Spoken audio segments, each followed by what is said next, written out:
கார்த்திகை தீபத்துக்கு ஸ்வீட்டா ஏதோ ஒரு உருண்டை நைவேத்தியம் பண்றவனே, அது என்ன அது என்ன வந்து ஸ்வீட்டு?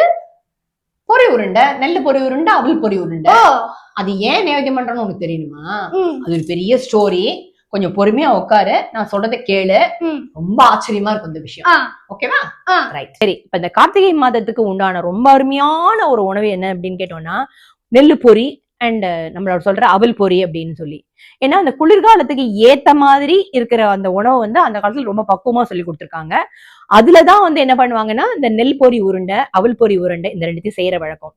பொதுவா இந்த நெல்லு பொரி அப்படின்னு எடுத்துட்டோம்னா, இதோட இது கொஞ்சம் இது வந்து எங்க இருந்து வருது அப்படின்னா, நெல்லை வந்து சூடாக்கி அக்னியில போட்டு பொரிச்சு எடுக்கும் போதுதான் அதுல இருந்து அந்த நெல்லு பொரி வருது. அந்த அரிசி இருக்கு இல்லையா, அந்த அரிசியை நல்லா சூடுபடுத்தி அந்த சூடு பண்ணும்போது அதுல பொரிஞ்சுதான் நம்மளுக்கு வந்து அவல் பொரி வருது.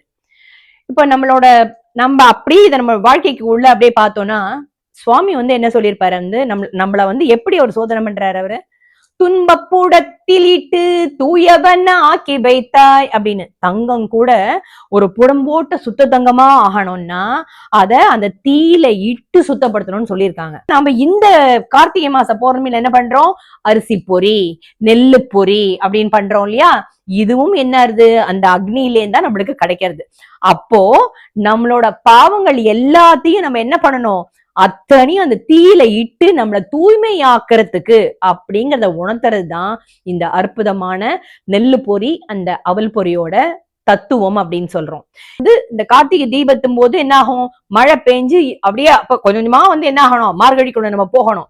அப்ப குளிர்ச்சி ஜாஸ்தி ஆகும். குளிர்ச்சி ஜாஸ்தியானா ஆட்டோமேட்டிக்கா என்ன ஆகும், நம்ம சாப்பிடுற ஃபுட்டு ஜெரிக்காது. அந்த ஜெரிக்கணும் அப்படின்னா லைட் ஃபுட்டா எடுத்துக்கணும். அதுக்குதான் இந்த நெல்லு பொரியும் அவல் பொரியும் வச்சாங்க.